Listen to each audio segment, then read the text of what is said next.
Bom dia, pessoal. Vamos começar. Só para organizar a aula de hoje, na aula de hoje vai definir então energia, né, mecânica para sistema de partículas.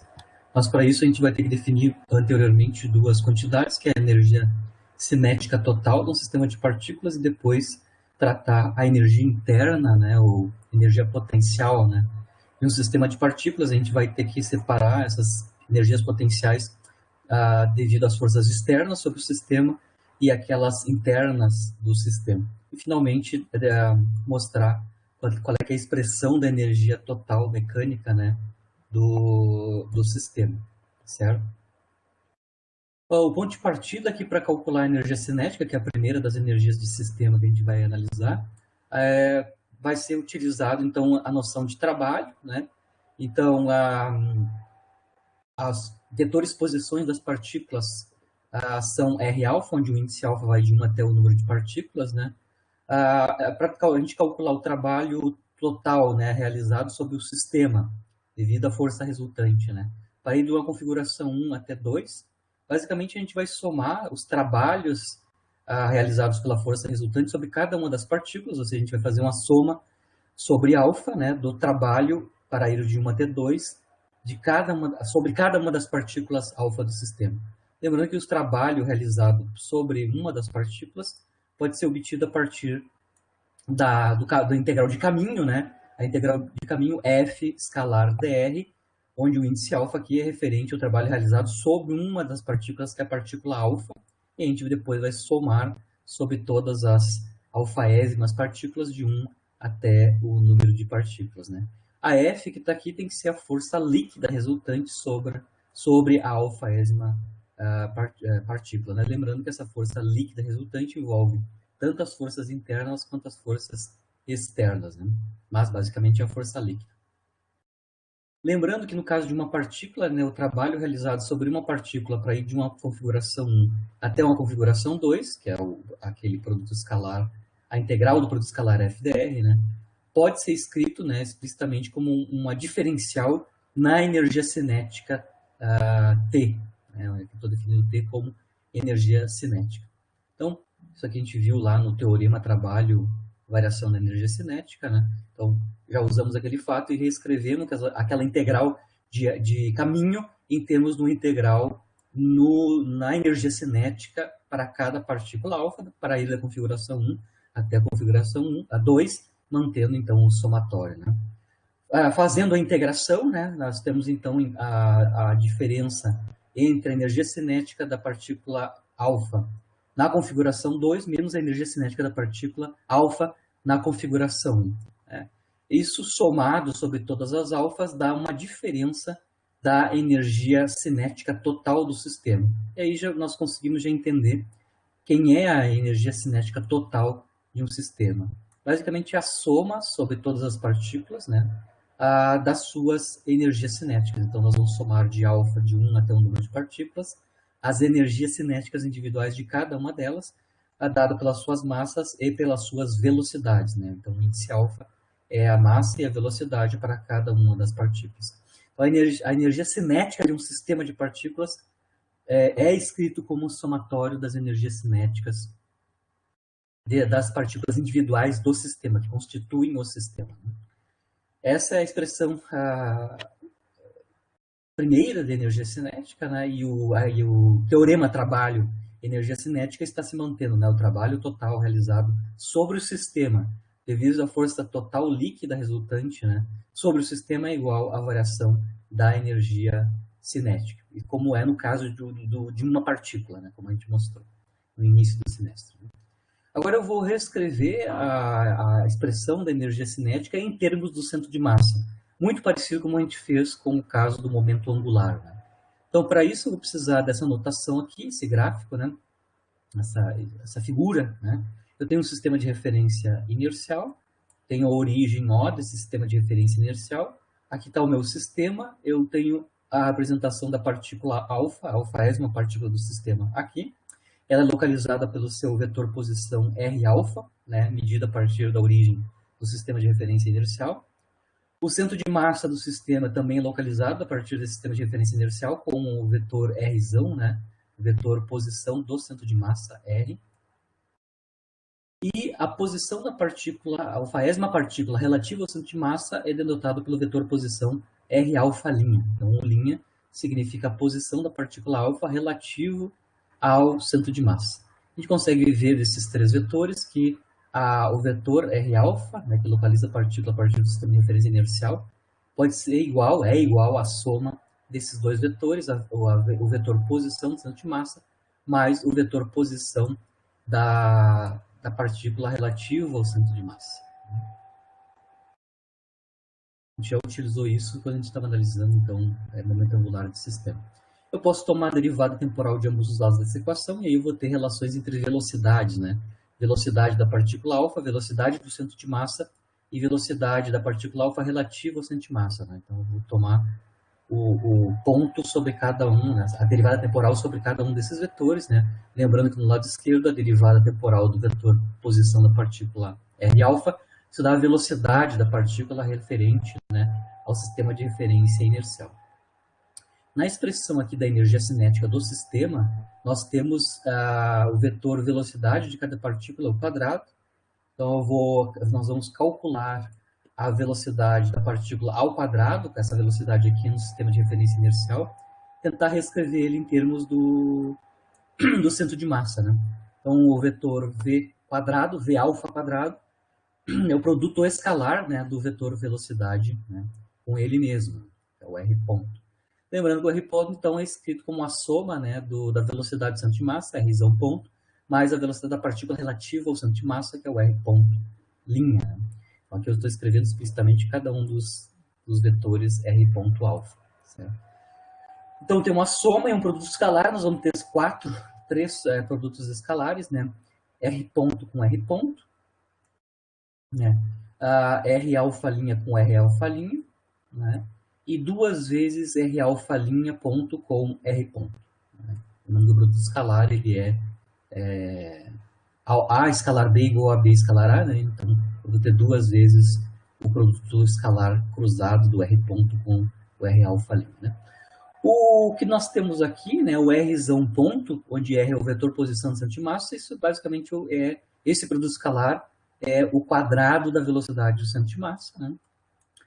No final aqui, o R ponto linha escalar com ele mesmo, isso dá a velocidade da partícula alfa relativa ao centro de massa ao quadrado, né?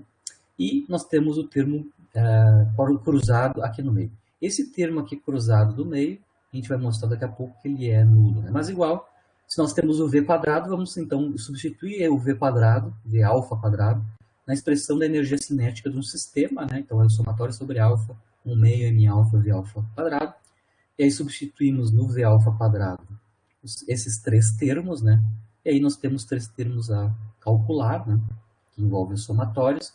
O segundo termo aqui, eu tenho uma quantidade que envolve o produto escalar somatório em alfa, m alfa, R ponto, né? R ponto escalar com R ponto alfa', certo? A gente vai mostrar que esse termo é nulo, tá?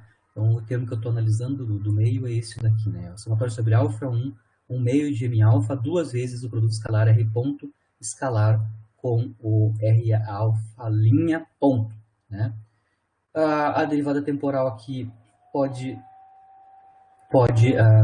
lembrando que o R ponto não depende de alfa, então ele pode sair para fora do somatório. Então, o que sobra como somatório tem o cancelamento dos dois, né? Sobra no somatório M alfa, R' alfa ponto, certo? Lembrando que produto escalar, né? Com o Rzão, então posição de centímetros. A derivada temporal aqui pode ser tirada para fora do somatório também, a derivada temporal está atuando sobre o R alfa', né? Isso pode ser feito porque a derivada das somas é a soma das derivadas, né?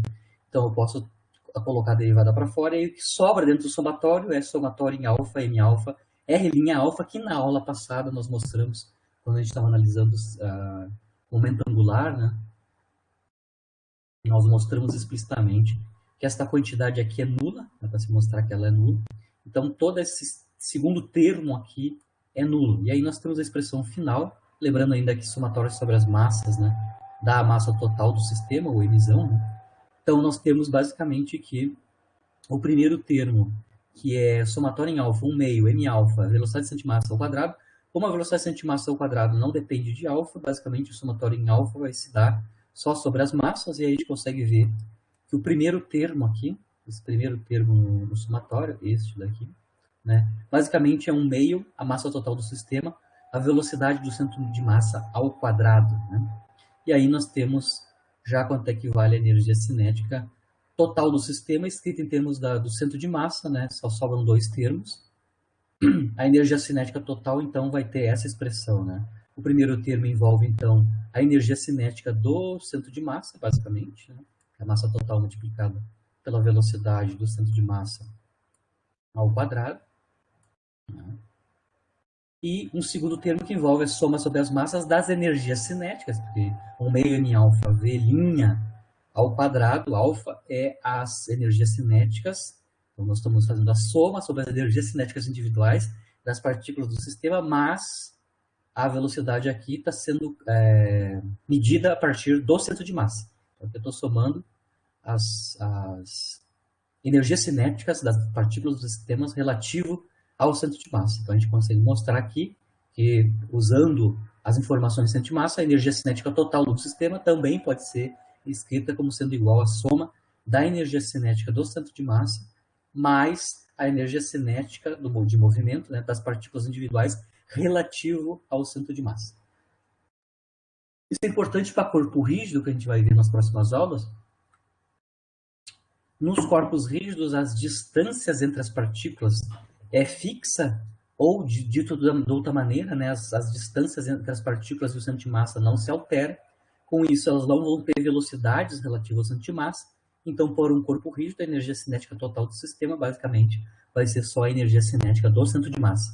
No caso onde eu tenho um sistema que pode variar suas posições relativas ao centro de massa, por exemplo, um gás, né, um gás de partículas, a gente tem que somar esse segundo termo que envolve as energias cinéticas das partículas relativas ao centro de massa. Então, temos duas expressões alternativas, né, válidas para a energia cinética, tanto no sistema de referência inercial usual, né, quanto em termos do centro de massa do sistema. Agora vamos analisar a questão da energia potencial, né? No caso da energia potencial, nós temos que separar, né, as forças externas das internas, né, para analisar a questão da energia potencial. Obviamente, quando eu estou falando de energia potencial, eu estou assumindo que tanto as forças internas quanto as externas são forças conservativas, né?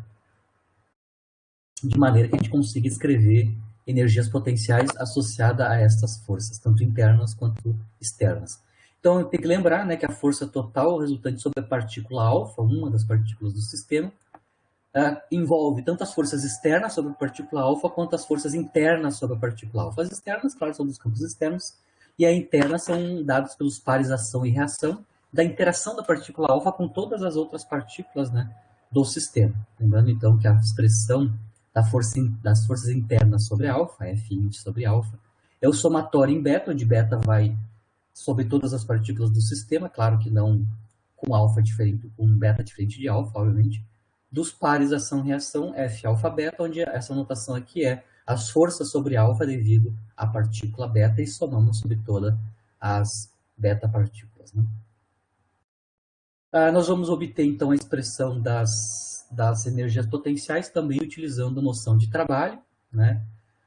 Lembrando que a gente vai ter que reescrever as forças que estão aqui atuando sobre a partícula, tanto internas quanto externas, em termos das energias potenciais que nós vamos definir.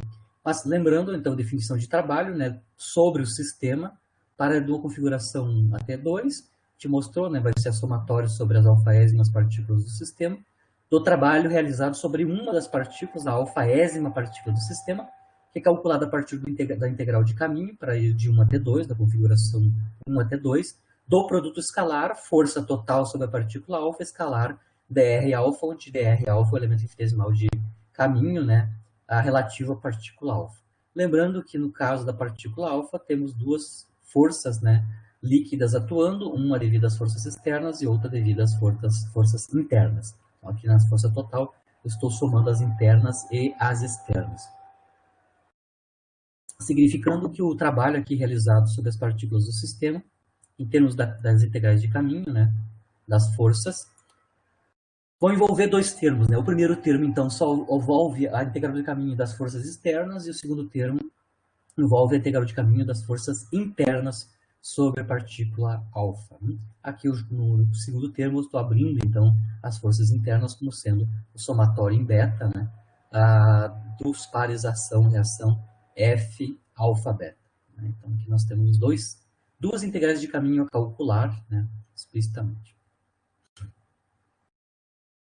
Como eu estava comentando, a gente tem dois tipos de força, né, forças externas e internas sobre a partícula alfa, né? No caso das forças, então eu vou assumir que essas duas forças, tanto externa quanto externa, são forças conservativas, e aí elas podem ser escritas em termos de uma energia potencial. Só para lembrar, eu posso escrever os campos de força conservativos, né, como sendo negativo do gradiente da energia potencial associada a esse campo conservativo, né? Então, para as forças externas sobre a partícula alfa, eu vou assumir que essas forças externas são conservativas, e aí eu vou escrever ela em termos de uma energia potencial que eu vou chamar U alfa. Então, as forças externas sobre a partícula alfa é o negativo do gradiente da energia potencial associada às forças externas, chamadas U alfa, né? Lembrando que o gradiente aqui, o gradiente é um vetor cujas componentes são as derivadas parciais no sistema de coordenadas cartesianas, né? São as derivadas parciais relativas às coordenadas x, y, z no sistema de coordenadas cartesiano. Claro que aqui as derivadas espaciais vão ser relativos à partícula alfa. Então, o índice alfa aqui no gradiente é relativo ao cálculo das derivadas parciais espaciais, né, relativo às coordenadas da partícula alfa sobre a função energia potencial das forças externas, o alfa.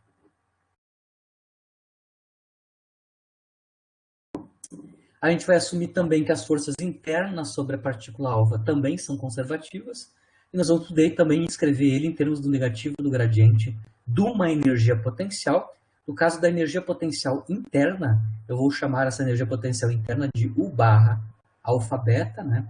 Porque essa energia interna está associada com as forças dos pares ação e reação, né? Onde relativas às forças sobre a partícula alfa devido à interação com as partículas beta, né, as outras partículas do sistema.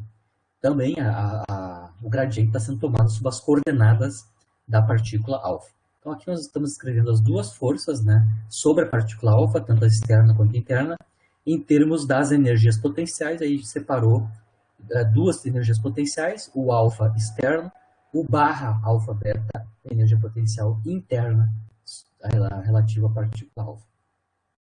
Lembrando que os índices alfa no gradiente tem a ver com derivação sobre as coordenadas da partícula alfa, certo? Então, vou começar a calcular cada um dessas integrais de caminho envolvidas pelo cálculo do trabalho sobre o sistema, devido à força total sobre as partículas, né, para ir de uma configuração 1 até a 2. Vou começar com o caso para as forças externas, integral de caminho associado às forças externas, né? Então, aqui nós temos, então, somatório sobre alfa, a integral de caminho para a força externa. A força externa, como a gente viu aqui em cima, vai ser definida, então, em termos do negativo do gradiente da energia potencial das forças externas, as alfas, né? E aí, a gente tem o sinal menos aqui. E lembrando, isso a gente já fez lá, no caso unidimensional, no início do semestre, né? A gente mostra explicitamente que o produto escalar do gradiente do potencial escalar dr nos dá a diferencial total da função energia potencial. Então, o que eu estou fazendo aqui já é o que a gente sabe do caso lá do sistema, no caso de uma partícula, né? Este produto escalar que está dentro do integrando, basicamente, equivale à diferencial total da energia potencial, o alfa, para ir da configuração 1 até a configuração 2. O resultado da integral é simples, né? Ou seja, a integral nos dá o alfa, calculada da configuração 1 até 2. Claro que nós temos aí o somatório sobre alfa e o sinal menos, né? Somatório sobre alfa e o sinal menos. Substituímos o limite de integração, né? Então é o valor da U alfa em 2, na configuração 2, menos o alfa na configuração 1. Isso é uma variação, né? Então nós podemos escrever aqui a integral de caminho somada sobre todas as partículas, né? Associada às forças externas sobre as partículas do sistema. é igual ao negativo da diferença da energia potencial externa, onde eu estou chamando que a energia potencial externa total é o somatório sobre alfa das energias potenciais externas das partículas atuando sobre as alfaésimas partículas do sistema. Então, estou usando aqui a notação que aquela primeira integral de caminho, somada sobre todas as partículas, né, me dá a variação da energia potencial externa. E aí eu estou definindo a energia potencial externa de um sistema como sendo o somatório sobre todas as partículas do sistema das energias potenciais sobre cada uma das partículas do sistema devido às forças externas. Tá? Lembrando que as U alfa são só relativas às forças externas. Então, o único...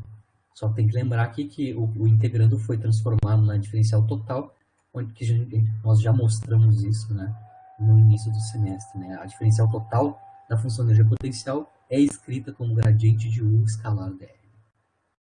Agora vamos tratar o segundo termo, né, que envolve as forças internas, né, as F alfa beta, certo? Então, vamos analisar então os somatórios em alfa beta da integral de caminho dos pares ação e reação, né, dos F alfa beta. Primeiro, vamos só abrir explicitamente quem é a expressão, qual é a expressão explícita da energia potencial interna sobre a partícula alfa devido à interação com as partículas beta, né, as betaésimas partículas do sistema. As funções de energia potencial, elas dependem das coordenadas das partículas que estão interagindo, né? Então, como essa energia potencial U barra é relativa à interação entre a partícula alfa com a partícula beta, né?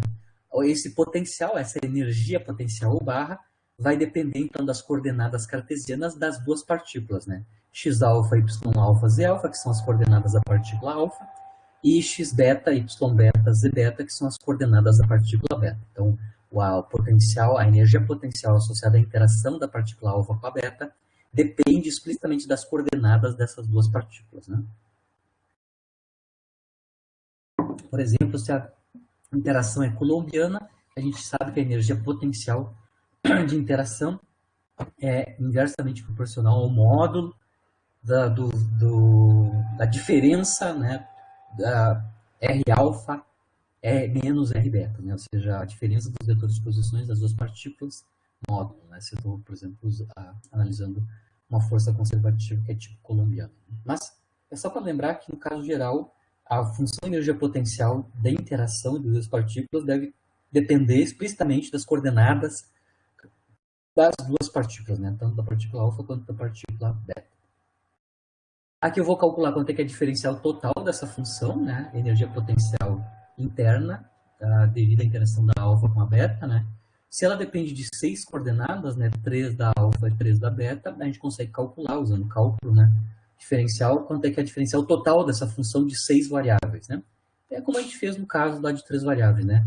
Deriva parcialmente a energia potencial relativa a cada uma das coordenadas e multiplica pela diferencial naquela coordenada, ou seja, del U barra del X alfa, dx alfa, del U barra dy alfa, del Y alfa, dy alfa, mais del U barra del Z alfa, dz alfa, mais del U barra del X beta, dx beta, mais, e assim por diante até a última variável. Então, esse é o cálculo da diferencial total de uma função de 6 variáveis em cálculo diferencial integral.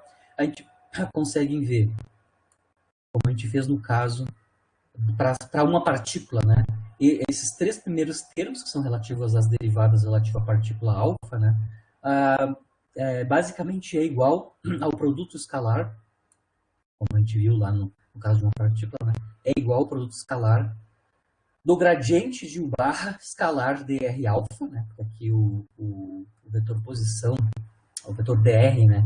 É relativo à partícula alfa, né? Escalar com o gradiente, onde o gradiente, as derivadas estão sendo calculadas relativas às coordenadas de alfa. Então aqui eu tenho nos primeiros 3 termos, aquilo ali basicamente é o produto escalar do gradiente de alfa, né? O gradiente sobre a partícula alfa, da função energia potencial U alfa beta, né? U barra alfa beta. E os 3 últimos termos estão relativos, então, ao gradiente da função U barra alfa beta, só que o gradiente está sendo, as derivadas estão sendo tomadas sob as coordenadas da partícula beta, então aqui o gradiente é o gradiente com o índice beta, né? Escalar dr beta, porque aqui eu tenho as componentes do vetor dr beta, né? Explicitamente. Então, é um passo intermediário a identificar que a diferencial total da função u barra alfa beta é basicamente a soma de dois termos, onde cada um deles envolve, então, o produto escalar do gradiente relativo a uma das partículas dessa função de energia potencial escalar dr alfa, onde dr alfa e dr beta estão relacionados aos vetores posições das partículas alfa e beta. Né? Uma propriedade importante dessa função de energia potencial interna, né, U barra alfa beta, é, como eu disse para vocês, elas depende das 6 coordenadas, né, as 3 da partícula alfa e 3 da partícula beta. Eu posso fazer troca de índice aqui, do índice alfa beta, porque vai continuar sendo a mesma função, né? Então, o índice aqui, alfa beta, beta alfa, só está dizendo que as coordenadas com que essa energia potencial está sendo calculada é da partícula beta e da partícula alfa. Então, eu posso inverter aqui os índices, eu vou continuar com a mesma função, né? Os índices só estão indicando que as coordenadas que essa função de energia potencial depende são as coordenadas dessas duas partículas, alfa beta ou beta alfa, né? Então, basicamente, eu posso inverter. Essas duas quantidades são iguais, né? U barra alfa beta é igual U barra beta alfa.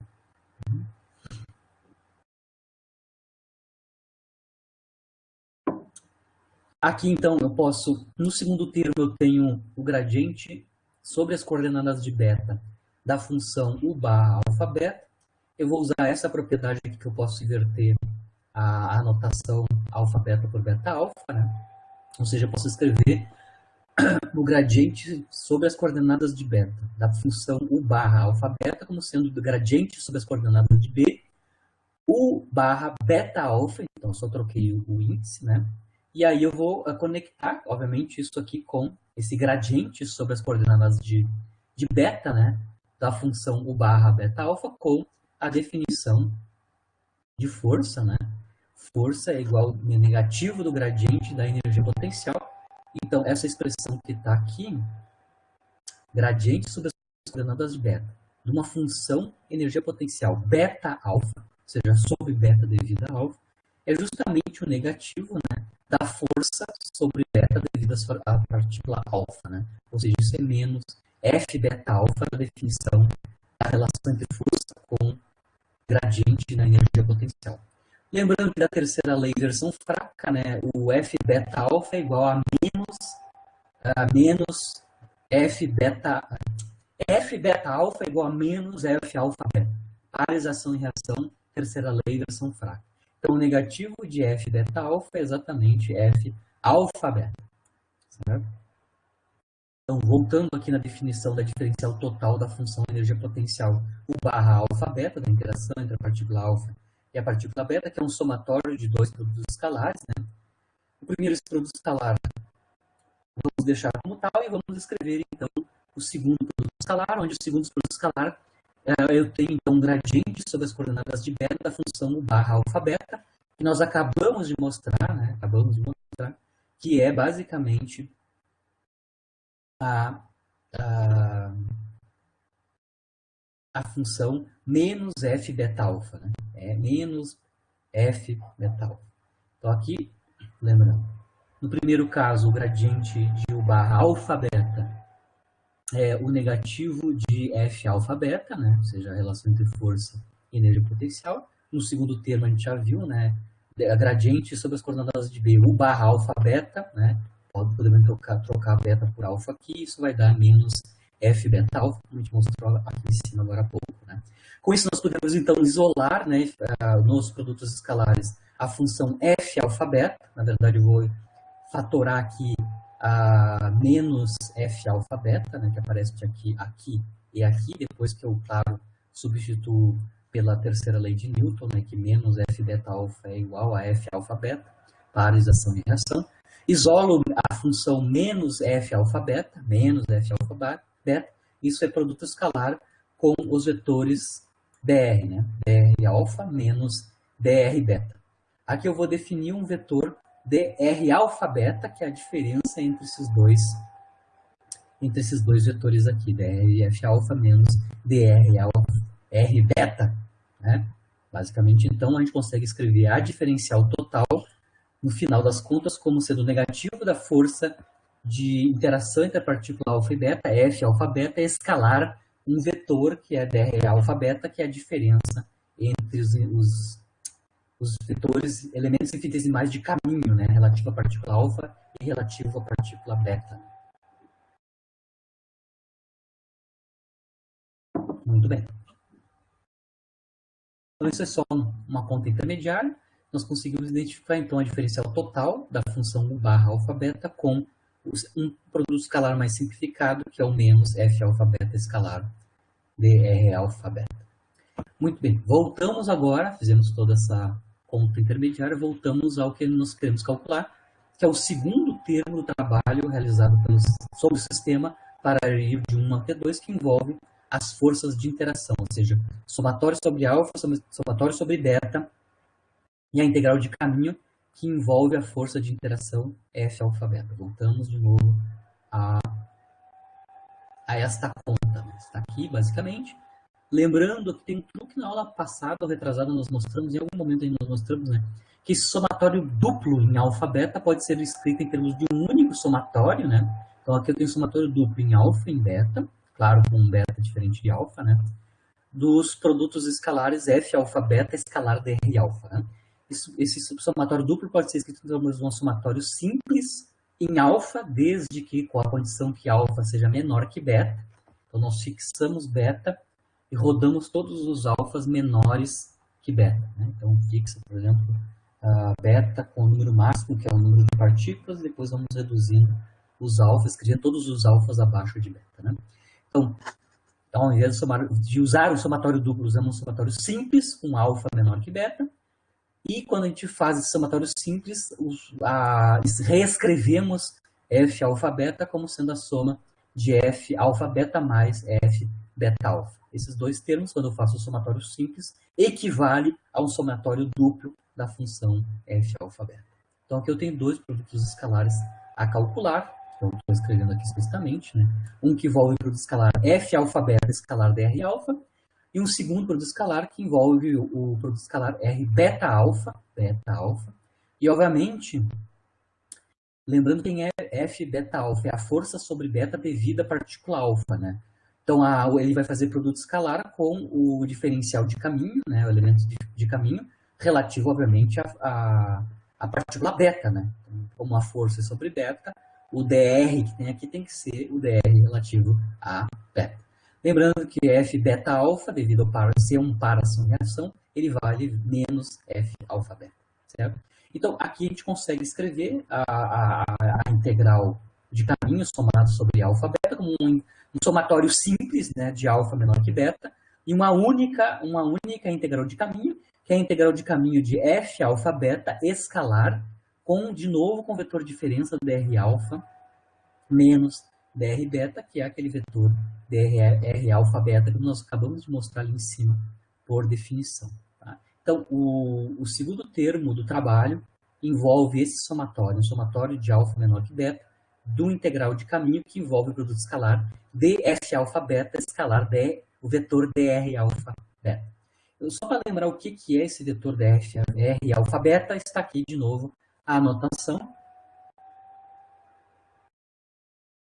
A anotação está aqui, né?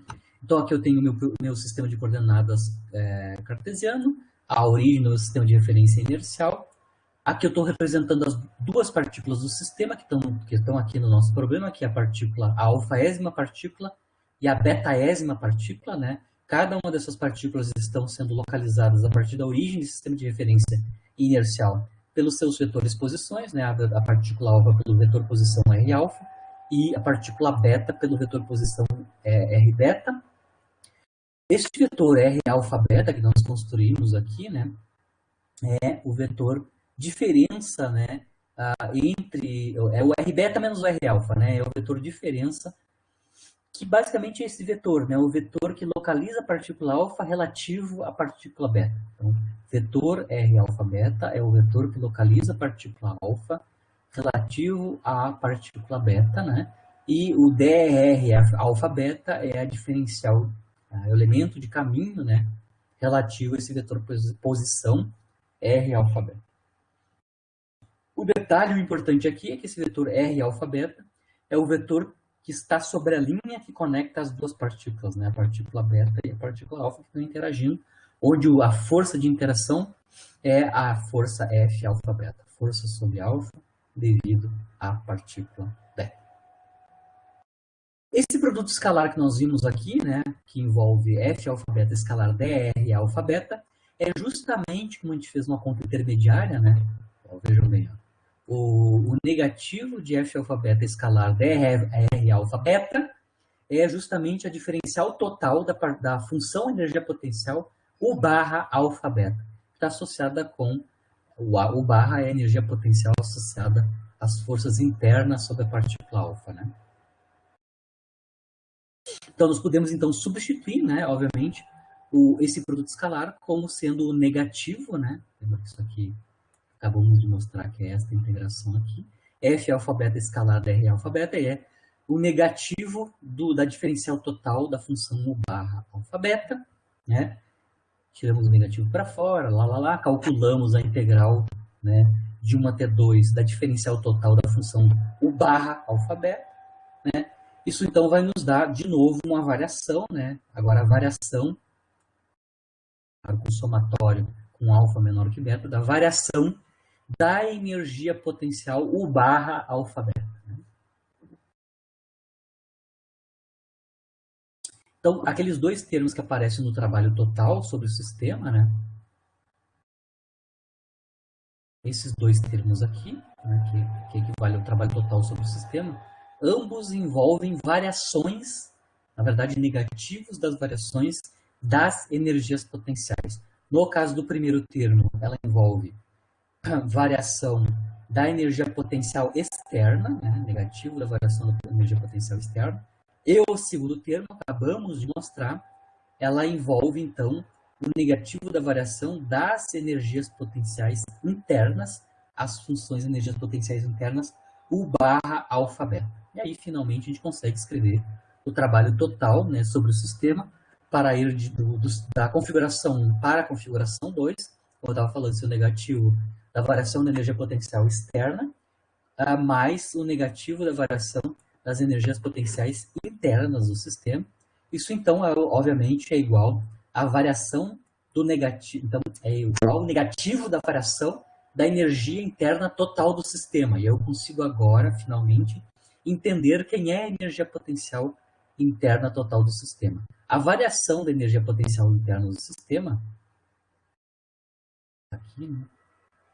A variação da energia potencial interna total do sistema é a variação das energias internas, das energias potenciais externas, que basicamente é um somatório sobre alfa das energias potenciais externas, devido às forças externas sobre a partícula alfa, e mais o somatório de alfa em alfa, mas com alfa menor que beta, da variação das energias potenciais internas da interação entre a partícula alfa com a partícula beta.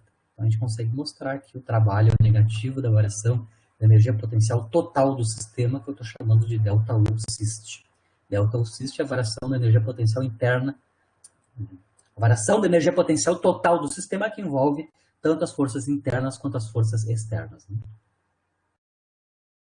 E aí, finalmente, conseguimos escrever quem é a energia potencial total, né, do sistema.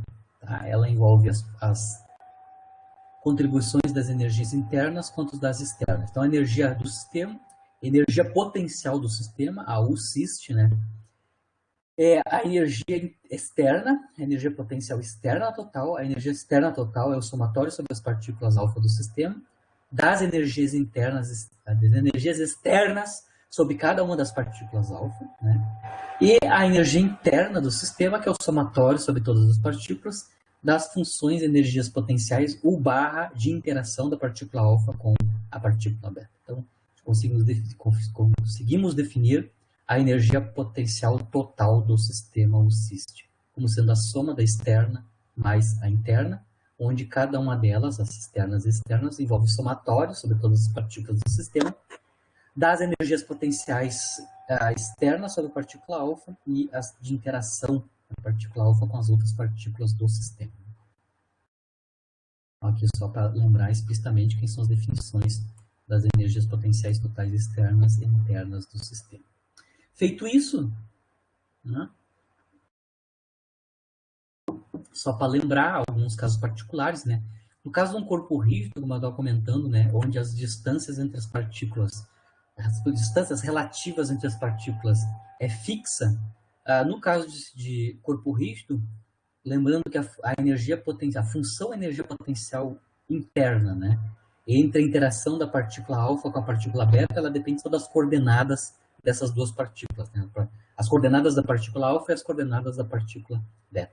No caso de um corpo rígido, onde as coordenadas das partículas estão congeladas, né, porque elas não variam com o tempo, a função energia potencial, o barra, de interação entre a partícula alfa e a partícula beta, basicamente é uma constante, porque eu não tenho variação, né, das coordenadas, e isso tem uma implicação, né, quando eu for calcular a variação, né, a variação da energia potencial interna, o barra, o alfa-beta, no caso de corpo rígido, como a função U barra alfa-beta é uma constante, que as coordenadas estão congeladas no tempo, né, eu vou ter automaticamente a variação dessa energia potencial nula, né, ela não vai variar no tempo, né, as coordenadas, então a função vai ser constante no tempo. Eu não vou ter variação, a variação é nula, né, significando então que no caso de corpo rígido, né, a variação da energia total, né, potencial de um corpo rígido basicamente só vai ser a variação da energia potencial total externa, que é a variação da energia potencial interna para um corpo rígido, devido ao fato que as coordenadas não variam com o tempo, as distâncias entre as partículas do sistema não se alteram, vai dar contribuição nula na variação da energia potencial interna. Então, no corpo rígido sempre cai em casos mais simplificados, comparado com um sistema onde eu tenho as partículas se movimentando relativo ao centro de massa 1, ou um relativo às outras, né? Resumindo as duas leis que a gente acabou de mostrar, a partir do cálculo do trabalho realizado sobre o sistema, né? Inicialmente, a gente conseguiu mostrar que o trabalho realizado sobre o sistema, né, para ir de uma configuração 1 até uma configuração 2, está relacionado com a variação da energia cinética total do sistema. E agora há pouco nós também mostramos que esse mesmo trabalho, né, o trabalho realizado sobre o sistema para ir da configuração 1 até a configuração 2, também está conectado com o negativo da variação da energia potencial total do sistema. Então, o trabalho realizado sobre o sistema para ir da configuração 1 até 2 está relacionado com variações das energias cinéticas e potenciais totais do sistema, né? Como os trabalhos são iguais, isso significa, para sistemas conservativos, né, que a variação da energia cinética total do sistema tem que ser igual ao negativo da variação da energia potencial total do sistema. Ou seja, isso implica que a variação da quantidade energia cinética total do sistema mais energia potencial total do sistema é igual a zero. Se as suas variações são iguais com troca de sinal, então a variação da soma cinética mais potencial total do sistema vai dar zero. E aí, obviamente, esta quantidade que tem variação nula deve ser uma quantidade constante, né? Se a sua variação é nula, ou seja, se eu tenho dois instantes de tempo ou duas configurações onde a variação é nula, significa que essa quantidade é uma quantidade invariante, né? É uma constante do movimento, né? E basicamente a gente consegue identificar que é a energia mecânica, né? Que a soma da energia cinética mais potencial é a energia mecânica, em mecânica clássica. E aqui, então, a gente vai ter a expressão da energia mecânica total do sistema, né?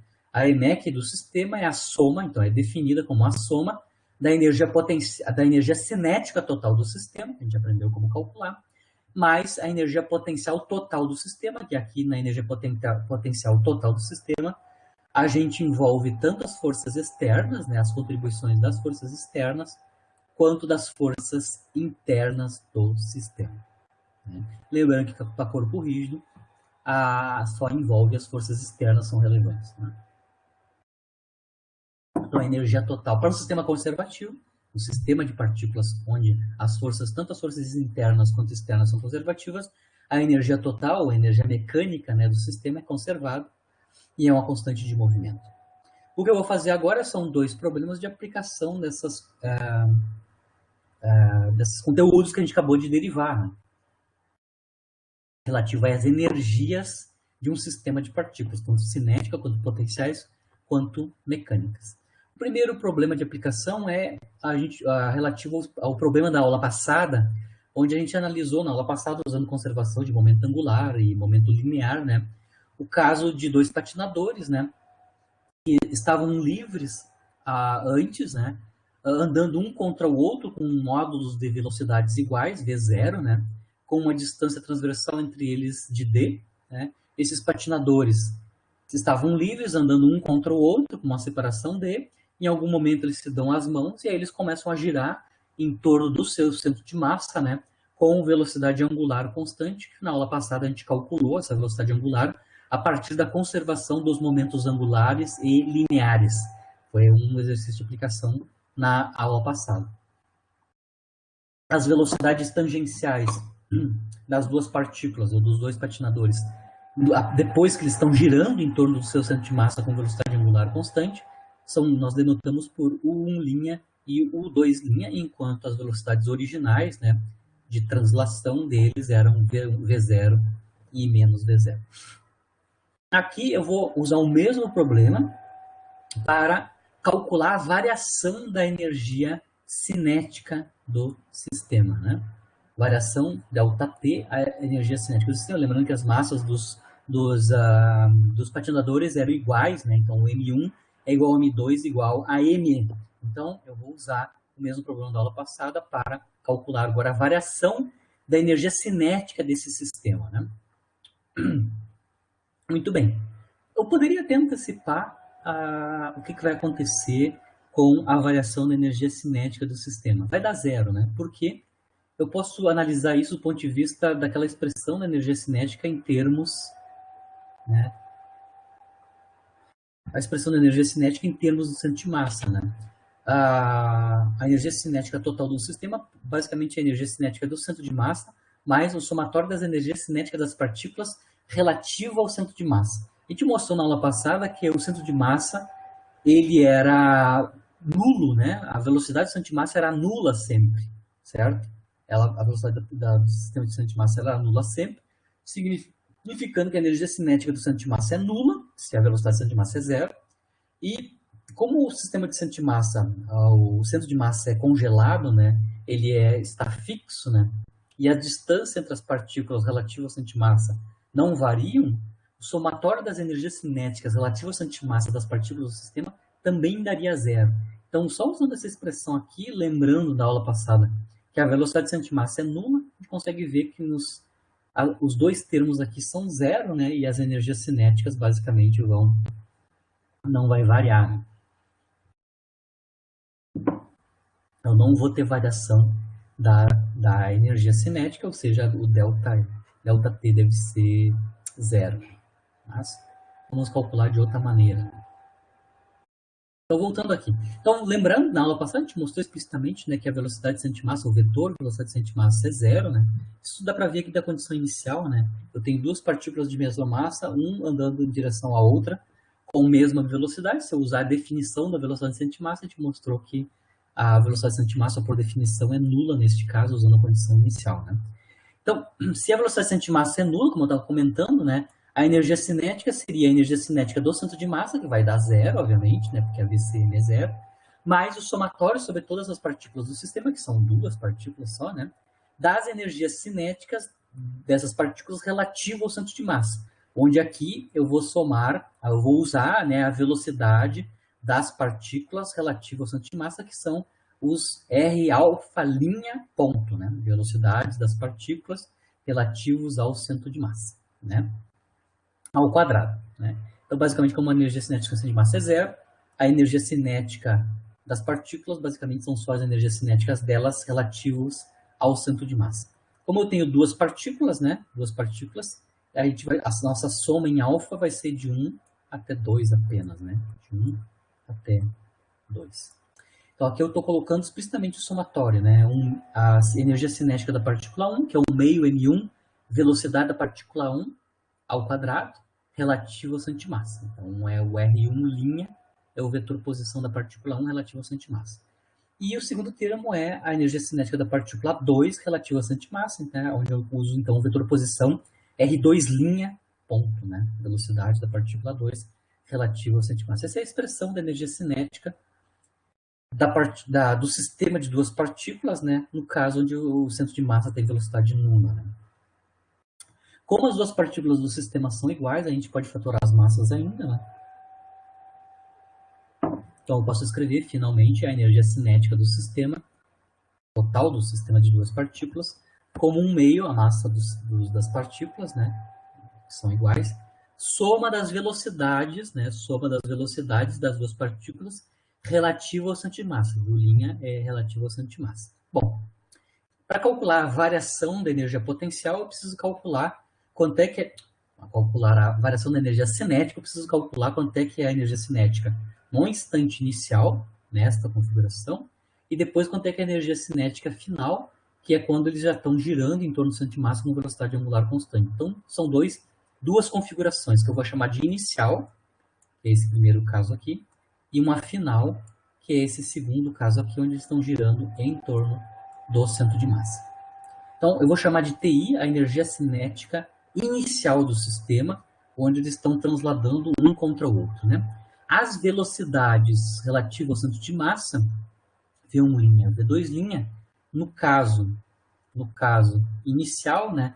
Lembrando que o centro de massa é congelado, ele é um sistema de referência inercial, né? Porque ele tem velocidade nula, então ele está congelado no tempo, e as velocidades vão ser velocidades relativas ao sistema de referência inercial, que são a V0 e menos V0, né? Vetor velocidade V0 e o menos V0, como velocidade da partícula 1 e da 2 relativo ao centro de massa. Lembrando que o centro de massa está no miolinho aqui da distância entre a partícula e outra. Então, as massas são iguais, né? Está bem no centro, né? No caminho entre uma partícula e outra. Né? Então, aqui eu estou colocando explicitamente que são as velocidades, né? Da partícula 1 e da partícula 2. A partícula 1, V0, a partícula 2, menos V0. Dá para ver aqui explicitamente então, que a energia cinética inicial do sistema é a massa dos patinadores multiplicado pela velocidade V0 ao quadrado. Então, TI é massa V0 ao quadrado. Agora vamos para a energia cinética final, né? A energia cinética final, agora as velocidades são distintas, né? As velocidades tangenciais são o U', U2', onde eles estão ligados e estão girando em torno do centro de massa com uma velocidade constante, né? Ômega. Velocidade angular constante, ômega.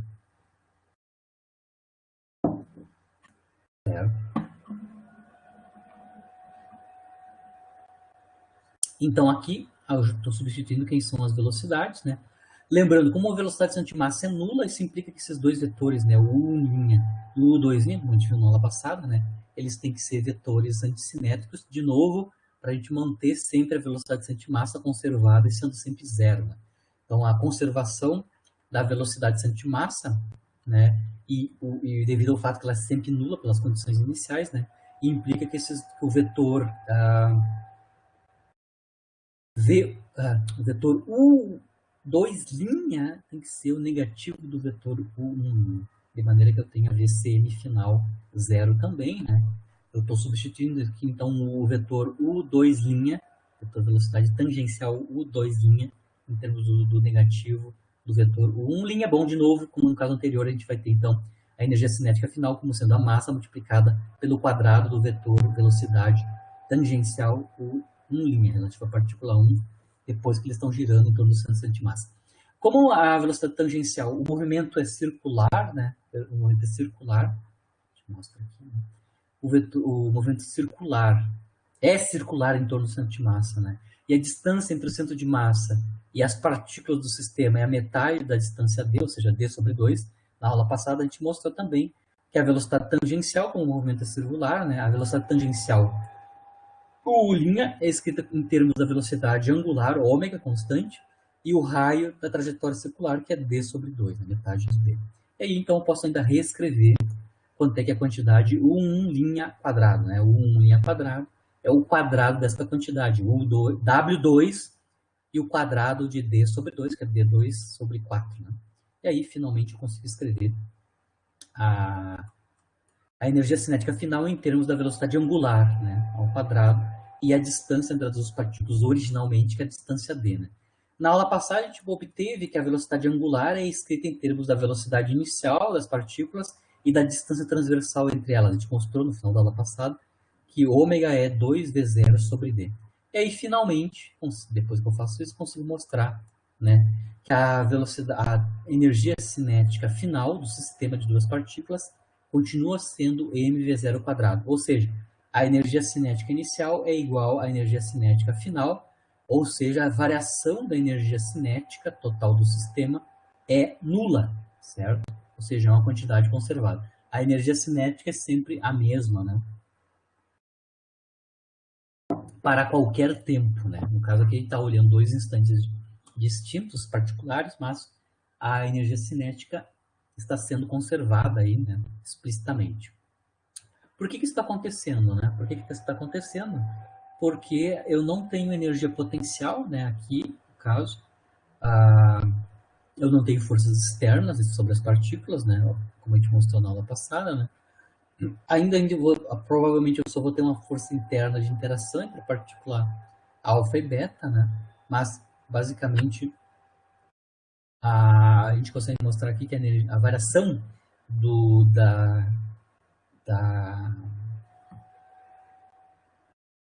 energia cinética total é nula, né?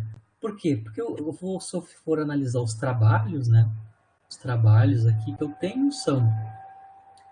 Não tenho forças externas, então o trabalho realizado pelas forças externas é zero, né? E o trabalho realizado pelas forças internas, né?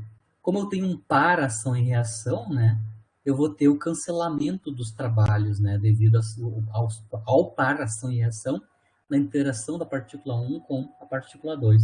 Então, o trabalho total, né, é nulo, trabalho total devido às forças do sistema, tanto externas quanto internas, são nulas e automaticamente, se o trabalho é nulo, isso nos dá, lembrando que o trabalho total é relativo, é igual à variação da energia cinética, né? O trabalho total sobre o sistema é igual à variação da energia cinética. Como o trabalho total é nulo, porque eu tenho força externa nula, então não vou ter trabalho relativo às forças externas. E o trabalho realizado pelas forças internas, o somatório deles dá zero, porque eu vou ter um par ação e reação, eu tenho cancelamento dos trabalhos, né, realizado pela F alfa beta e a F beta alfa, né, o par ação e reação. Então eu vou ter trabalho total líquido nulo, né, eu não tenho forças externas e eu tenho um par ação e reação. Isso vai dar zero para o trabalho total e aí, obviamente, então o ΔT tem que ser zero para esse sistema livre, né? Sistema livre que atua, né, que interage apenas internamente. Né? Então não é surpresa que a variação da energia cinética total do sistema seja zero. Vai ter um sistema livre onde o trabalho líquido total é zero sobre o sistema. E o último exercício aqui é um projétil. Vou só mostrar aqui o gráfico. Eu tenho um projétil no espaço, né, no espaço externo, né, ou seja, espaço exterior. Né. Vou considerar que está no espaço exterior de maneira que eu não tenho nenhuma força atuando sobre o meu sistema original. Então, eu tenho um projétil, tá, de massa mgrão, mzão, tá, então aqui. Um projétil de massa total mzão no espaço exterior significa que eu não tenho campo gravitacional atuando sobre esse projétil. Então, realmente, esse projétil está livre, né, com massa m, e a velocidade do projétil é v. Então, a direção e o sentido da vetor velocidade do projétil é esta daqui, é o v. Está no espaço exterior. Né? Num certo instante de tempo, esse projétil explode, né? Se fragmenta, explode e fragmenta em 3 pedaços, tá? Um dos pedaços, que é o fragmento 1, vai continuar na mesma direção do vetor velocidade original do projétil. Tá? Eu vou chamar V1, é o vetor velocidade, ele aponta na mesma direção do vetor velocidade original. Um dos projéteis, que é o V2, tá? O segundo fragmento, vai se deslocar em sentido contrário ao vetor velocidade original v. Estou chamando de V2. Então, V1 é na direção de V, V2 é de sentido contrário ao V, e um dos fragmentos, o fragmento 3, ele vai ficar em repouso. A velocidade do fragmento 3 é zero. As massas desses 3 fragmentos estão aqui, tá? A massa do fragmento 1 é a metade da massa total do projétil original, certo? Seja o mais massivo, tá? E continua andando na mesma direção do V original. A massa M2, o fragmento 2, é 1/6 da massa total, né? E a velocidade é contrária à velocidade original. E a massa M3, cujo fragmento V3 tem velocidade nula, né? Compõe 1/3 da massa total. Então, a massa M3 é 1/3 da massa original, certo? O detalhe aqui é que quando explode, né, vai ser liberada energia. Tá? A energia liberada na explosão é igual a 5 vezes a energia cinética do projétil. Então, o projétil original tinha uma certa energia cinética, quando explode, a energia que vai ser liberada é 5 vezes a energia cinética original. Significa que eu tenho uma energia potencial acumulada, né? Eu tenho energia potencial interna acumulada dentro do projétil, que quando ele explode, né, essa energia potencial é convertida, né, e obviamente em energias cinéticas, né, dessas partículas, desses fragmentos, né. O que a gente quer calcular aqui é quais são as velocidades, né. Então, o que eu quero calcular é quais são as 3 velocidades, né, quem são as velocidades dos 3 fragmentos, né. Partindo desta configuração, uma partícula livre, na verdade um corpo livre, né, um corpo rígido livre, de massa total m, velocidade v, explode, ou seja, ele tem uma energia interna, explode, se fragmenta em 3 fragmentos com essa distribuição de massa, né? E eu quero calcular quem são as velocidades desses 3 fragmentos, né? Então a gente vai usar algumas quantidades, leis de conservação, para tentar calcular quais são as velocidades desses 3 fragmentos, né? O ponto de partida para mim aqui, como as velocidades, todas as 3 velocidades, né, são paralelos ou antiparalelos ao vetor velocidade original v, né, eu vou tentar escrever todas as 3 velocidades em termos de sendo proporcionais a v, né? Então eu vou escrever, por definição, né, o vetor v1, eu vou escrever ele como sendo uma constante k1 positivo definida, multiplicado pelo vetor v. Claro, porque o vetor v1 é paralelo com o vetor v, e a constante de proporcionalidade é a constante k1 positivo definida. A mesma coisa para o vetor velocidade v2, né? Ele é contrário ao vetor velocidade original v, né? Com módulo v2. Então eu vou considerar que o vetor v2 é contrário ao vetor velocidade v, ou seja, menos v, e a constante de proporcionalidade é k2. Então, k2 é uma constante positiva definida também. E a gente já sabe que a velocidade 3 é nula. Então, a gente só precisa calcular quais são as velocidades v1 e v2. Então, eu só estou fazendo a anotação de escrever as velocidades v1 e v2 em termos da velocidade original v, com constantes de proporcionalidade k1 e k2 positivo definidas, né? Então, nós temos 2 constantes a determinar. Nós precisamos, então, de 2 equações de vínculo, né, para determinar completamente quem é K1, quem é K2, as constantes de proporcionalidade. A primeira equação, que vai nos vincular os parâmetros, né, os constantes K1 e K2, é a conservação de momento linear do sistema. Por quê? Como eu estou no espaço externo, o projétil original está livre, tá? Ele é um sistema livre. Se ele é um sistema livre, um sistema de partículas livre, um corpo rígido livre, isso significa que eu não tenho forças externas. Se eu não tenho forças externas, a consequência disso, a gente mostrou, né, que o momento linear total do sistema, que é o P grande, né, que é igual ao momento linear do centro de massa desse corpo rígido, né, é uma constante de movimento.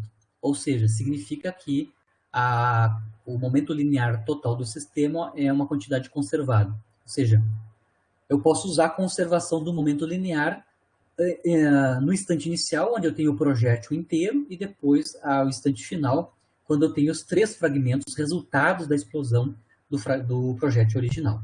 Então, aqui eu vou usar a conservação do momento linear do sistema. Ou seja, o momento linear total do sistema inicial tem que ser o momento linear do sistema final. O final quer dizer depois que ele explodiu e virou 3 fragmentos, né? O momento linear total do sistema no instante inicial é o momento linear desse corpo rígido, né? Que é basicamente o momento linear do centro de massa, né? O momento linear do centro de massa é a massa total do sistema multiplicado pela velocidade do centro de massa, que é a velocidade da partícula, né? do corpo rígido, né? Que é a velocidade v. Então, aqui eu estou escrevendo quanto é que é o momento linear total do sistema, quando ele tem o projétil, né? No instante inicial. No instante final, o momento linear total do sistema é a soma dos momentos lineares das 3 partículas do sistema, dos 3 fragmentos, né? O primeiro fragmento tem massa, metade da massa original do projétil, m/2, multiplicada pela sua velocidade. A sua velocidade é k1v, né? Eu estou denotando que o v1, a velocidade v1 é k1v.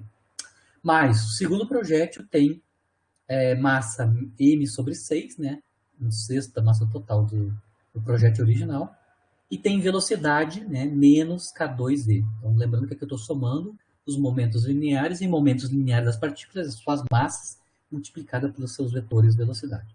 E, finalmente, a partícula 3 tem velocidade nula, né, apesar de que a sua massa é 1/3 da massa original, mas a sua velocidade é nula. Né? Então, eu estou somando os momentos lineares dos 3 fragmentos, né, como constituindo o momento linear total do sistema final, certo? E estou usando conservação do momento linear. Como em ambos os lados, no esquerdo e no direito, tudo está escrito em termos da velocidade v original, eu não preciso escrever essa equação vetorial, posso escrever uma equação escalar como resultado da conservação do momento linear. Né?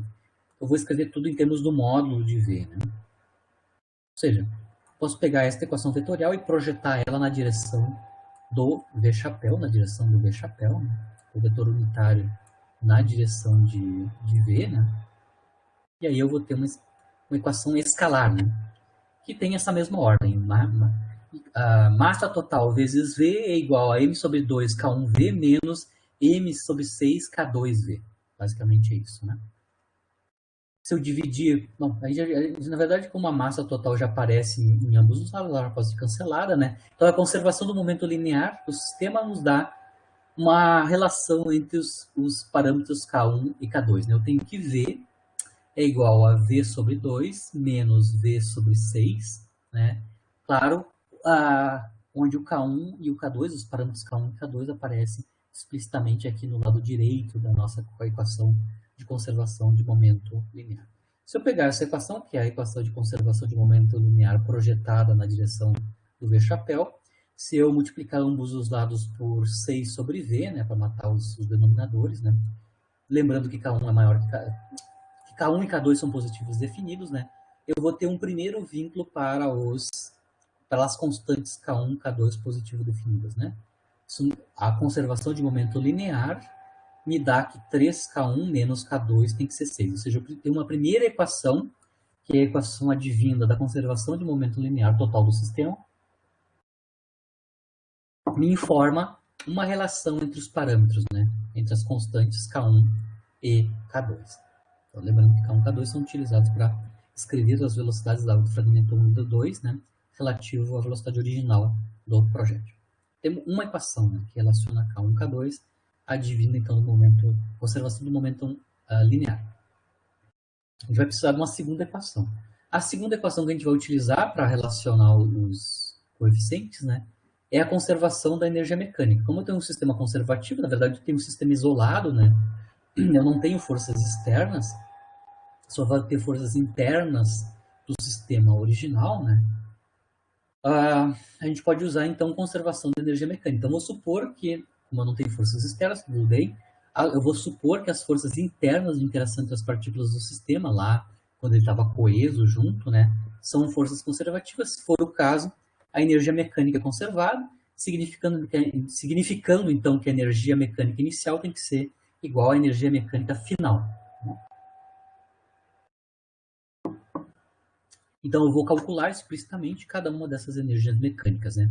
No instante inicial, quando eu tenho um corpo rígido coeso, e a energia mecânica final, quando eu tenho um sistema de 3 partículas, né? Lembrando que a energia mecânica é a soma, a energia mecânica do sistema, né? É a soma da energia cinética total mais a energia potencial total do sistema. Vamos começar então com o cálculo da energia mecânica inicial. A energia mecânica inicial é a energia cinética inicial mais a energia potencial total inicial, né? Basicamente, no instante inicial, a gente tem um corpo rígido, né, como a gente estava comentando, né? Corpo rígido, a energia cinética inicial vai ser a energia cinética do centro de massa, basicamente, né? E como é um corpo rígido, a energia cinética das partículas do sistema relativo ao centro de massa é zero. A gente tinha comentado sobre o corpo rígido. Né? Então, para um corpo rígido, a energia cinética total é basicamente a energia cinética do centro de massa. Né? Então, aqui eu estou colocando, escrever a energia cinética inicial em termos da energia cinética do centro de massa. Massa total, vetor velocidade centro de massa ao quadrado. A energia potencial total inicial do sistema, né, onde ele está com um corpo rígido, como eu não tenho força externa, a energia potencial total não envolve forças externas, só envolve forças potenciais, energias potenciais internas, tá? Então, aqui na energia potencial total do sistema inicial, como não tem força externa, a única contribuição para a energia potencial total do sistema é a energia interna, né? A U/int, energia interna do sistema. Muito bem. Vamos calcular explicitamente cada um desses termos. Né? A energia cinética total do sistema, na forma da energia cinética do centro de massa, e a energia potencial total interna do sistema. A energia cinética do centro de massa é 1/6, a massa total, e a velocidade do centro de massa, como é um corpo rígido, né? É a própria velocidade V do projétil original. Né? 1/2 mv2, né? Vetor V. E a energia potencial total interna? A informação do problema nos diz assim, quando explode, né? É liberado uma energia que é igual a 5 vezes a energia cinética do projétil. Se eu tenho energia liberada, significa que eu tinha energia potencial interna armazenada, né? Que vai ser entregue depois da explosão, obviamente. Né? Então, dá para entender quem é a expressão da energia potencial interna do sistema original, né? Ela é 5 vezes a energia cinética da partícula original, que a gente, do projétil original, que acabamos de ver, né? É n sobre 2v ao quadrado. Tá? Então, aqui estou escrevendo explicitamente quanto é que é a energia potencial interna do sistema, dada a informação do problema, dizendo que ela era 5 vezes a energia cinética do projétil. Né? Bom, aí eu consigo mostrar aqui que a energia mecânica inicial, que é a cinética total mais a interna total, né? É 3 vezes a massa total do sistema v ao quadrado. Né? É 1/2 mais 5, né? Mais 5 meios, 1/2 mais 5 meios, que dá 6 meios, que é 3, né? Massa total V2. Então, já calculamos quanto é que é a energia mecânica inicial. Vamos calcular agora a energia mecânica final, lembrando que a gente vai usar a conservação da energia mecânica como uma segunda equação de Wigner. A energia mecânica final, então, é a energia cinética final mais a energia potencial total final. Né? No caso, depois da explosão, não temos lembrando que o sistema está livre, não tem força externa, está no espaço exterior, não temos forças externas, e a força e a energia potencial interna já foi usada. Né? Na explosão, a energia potencial já foi usada, eu estou com 3 fragmentos livres, né? Sujeitos livres, então não sujeitos a nenhuma interação entre si e sem forças externas. Então, a energia potencial total do sistema, depois que está nos 3 fragmentos, é nula. Eu não tenho nenhuma contribuição, nem de força externa, que não existe, e nem de forças internas, ou seja, de interação, porque estão livres, não interagem mais. Então, não tenho energia potencial de nenhum caráter, nem interna, nem externa. Né? Então, basicamente, a energia cinética, a energia mecânica final do sistema é só a energia cinética total final do sistema. A energia cinética final do sistema é basicamente a soma das energias cinéticas das 3 partículas, né? No sistema de inferência inercial, né? A soma da energia cinética do primeira partícula, da segunda partícula e da terceira. Né? Só as partículas 1 e 2, né, os fragmentos 1 e 2 têm velocidades não nulas. Né? Então, aqui na soma, eu vou ter só soma sobre a partícula 1 e a partícula 2. A 3 não contribui porque ela não tem energia cinética, porque ela não tem velocidade, né?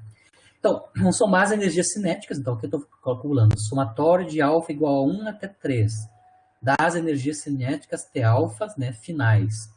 A primeira energia cinética final é a energia cinética da partícula 1. Então, é 1 meio, massa da partícula 1, que é metade da massa total.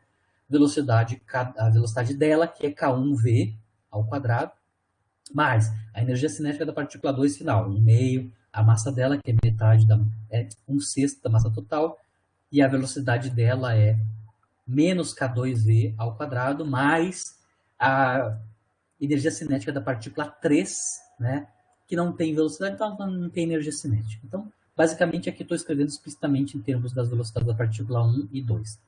De novo, o que a gente aparece aqui, no caso da energia mecânica final, ela está escrita em termos dos quadrados daqueles parâmetros, daquelas constantes K1 e K2. Tá? Usando a conservação da energia mecânica, né, que é o caso que eu estou com sistemas conservativos, né, então não tenho força externa e as únicas forças de interação iniciais são conservativas, estou assumindo isso. Né? Conservação da energia mecânica significa que a EI tem que ser igual a F, significando que a 3mv quadrado tem que ser igual a esta soma aqui, que é a energia mecânica final. Né? Então, tem uma equação que advém da conservação da energia mecânica do sistema. Né? Com isso, eu tenho o cancelamento dos V quadrados, com as massas também. A lei de conservação da energia mecânica, a conservação da energia mecânica vai nos dar uma segunda equação que relaciona os coeficientes K1 e K2. Só que agora relaciona os quadrados desses coeficientes. Né? Então, a conservação da energia do momento linear do sistema nos dá uma relação entre os parâmetros K1 e K2, e a conservação da energia mecânica do sistema nos dá uma segunda relação entre os parâmetros. Ou seja, eu vou ter um sistema de duas equações. O primeiro vem da conservação de momento linear, o segundo vem da conservação de momento de energia mecânica. Né? Tenho duas equações para dois parâmetros, nós podemos resolver, né, esse sistema de equações. Por exemplo, na primeira equação eu posso isolar o parâmetro K1, né, em termos do K2, isolo o K1 escrito em termos do K2 na segunda equação, que é a equação quadrática. Né? Com isso eu consigo mostrar que eu vou obter uma equação de segundo grau para o parâmetro K2, né, que é esta equação aqui, né, K2 quadrado mais 3K2 menos 18 igual a zero. Podemos resolver por Bhaskara, né? Aqui eu estou calculando por Bhaskara as raízes para o parâmetro K2. Obviamente o K2 a gente assumiu que ele é positivo definido, né? Aqui na Bhaskara eu tenho duas raízes, uma delas é negativa, então que não tem sentido físico para nós, né? A gente vai pegar só a raiz de K2 que é positivo definida, né? Que é menos 3 mais 9, né? Que é o resultado da raiz quadrada ali, né? Dividido por 2, que dá 3. Então o K2 tem um valor positivo, que é o que nos interessa, né? Que é 3. Então, K2, o parâmetro K2 vale 3. Se eu sei quanto é que é o parâmetro K2, né, ele valendo 3, eu volto na minha equação original, que relaciona o K1 com o K2, e calculo quanto é que dá o parâmetro K1 a partir do K2. Né? Então, o K1 é 6 mais K2 dividido por 3, onde o K2, a gente acabou de mostrar, é 3 por Bhaskara. Né? De novo, o K1 vai dar 3. Então, em ambos os casos, né, os parâmetros K1 e K2 valem 3, né? E aí a gente consegue finalmente escrever as velocidades dos fragmentos no instante final, né? A gente mostrou que a velocidade do fragmento 1 é parâmetro K1 multiplicado pela velocidade original, V, onde o K1 é 3. Né? Então, é 3 vezes V. Lembrando que o fragmento 1 ele se desloca na mesma direção do vetor original, velocidade original, né? Do projétil. Valendo 3 vezes o V. Né? O V2, a gente definiu ele como menos K2 vezes V, onde o K2 a gente acabou de calcular é 3. Então, o V2, o vetor velocidade do fragmento 2, é menos 3V. Né? Lembrando que o fragmento 2 se desloca em sentido contrário à direção original de movimento do projétil, que é na direção V. E, finalmente, o fragmento 3, a gente já sabia, né, que ele está em repouso. Né? Vocês conseguem ver que os fragmentos têm velocidades maiores que o projétil original. Né? esse fato ocorre porque nós tínhamos energia potencial interna acumulada no momento da explosão, né? Lembrando que a energia potencial interna acumulada no sistema, né, no sistema original projétil, né, era 5 vezes a energia cinética, né? Então, quando a gente explodiu, a gente teve conversão da energia potencial interna do sistema para energias cinéticas, né? Então, por isso que a gente tem energias cinéticas em módulo para os fragmentos, né, para os dois fragmentos, que são muito maiores que o fragmento, a velocidade do fragmento original, do projétil original, que era V, né? Então, a gente tem conversão da energia potencial interna total do sistema em energia cinética. Porque no instante final, as partículas não interagem mais, né? Os 3 fragmentos estão livres, ou seja, não interagindo entre si, e tem apenas energias cinéticas, né? Houve uma conversão, então, da energia potencial interna em cinética. Lembrando que em nenhum momento tem forças externas atuando sobre o sistema, porque o sistema está livre, né? Tanto o projétil quanto os fragmentos estão livres, eles estão no espaço exterior, ou seja, não estão sujeitos a campos gravitacionais, né? Externos, né? Então, eu não tenho forças externas, e só no instante inicial eu tinha energia potencial interna, ou seja, forças internas de interação, que a gente assumiu como sendo conservativas, e a gente sabia até a quantidade de energia potencial interna acumulada. Ela era 5 vezes a energia cinética original do sistema, né, antes de explodir. Certo? Eu encerro por aqui a questão das aplicações. Hoje a gente analisou energias, né? Na aula que vem a gente vai analisar a questão do corpo rígido e colisões, né? Então, vamos ainda continuar analisando a questão de sistema de partículas, mas do ponto de vista de colisões, né? Vamos começar a ver colisões elásticas, inelásticas e também corpos rígidos, né? Os corpos rígidos nada mais são casos particulares, né, de sistema de partículas, onde as partículas dos sistemas não se movem relativos uma a outra, né? Ou não se movem relativo ao centro de massa, né? As posições das partículas num corpo rígido estão fixas relativo ao centro de massa. Isso é um caso particular de sistema de partículas geral, né? Então a gente vai ver nas próximas aulas ou como é que fica as questões de colisão, como as colisões podem ser encaradas como interações entre sistemas de partículas, né? E depois a questão do corpo rígido como um caso particular de sistemas de partículas, onde as partículas não se movem relativo ao centro de massa. Na aula de hoje eu até comentei, né, como é que era a energia cinética de um corpo rígido, né, basicamente a energia cinética do centro de massa. Na aula passada a gente mostrou, né, que o momento angular para um corpo rígido, basicamente, é o momento angular do centro de massa e assim por diante. Porque as partículas do sistema não se movem relativo ao centro de massa e nenhuma relativo à outra. Também nós mostramos, né, que a variação da energia potencial interna, né, para um corpo rígido é zero, né, significando que a energia potencial interna é uma constante, né, para corpos rígidos, e o fato dela ser constante não vai influenciar na dinâmica, né, do corpo rígido, certo? Então, na aula que vem a gente vai continuar na questão de colisões e a questão dos corpos rígidos, né? Como é que eu calculo o momento angular de corpo rígido, energia cinética e assim por diante. Todas as propriedades particulares de corpo rígido, momento de inércia, né? A gente vai aprender a calcular como é que é o momento de inércia que caracteriza um corpo rígido e assim por diante, certo?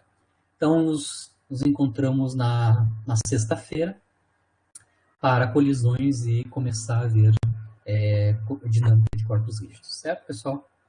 Bom descanso, bom, até sexta-feira, continuamos.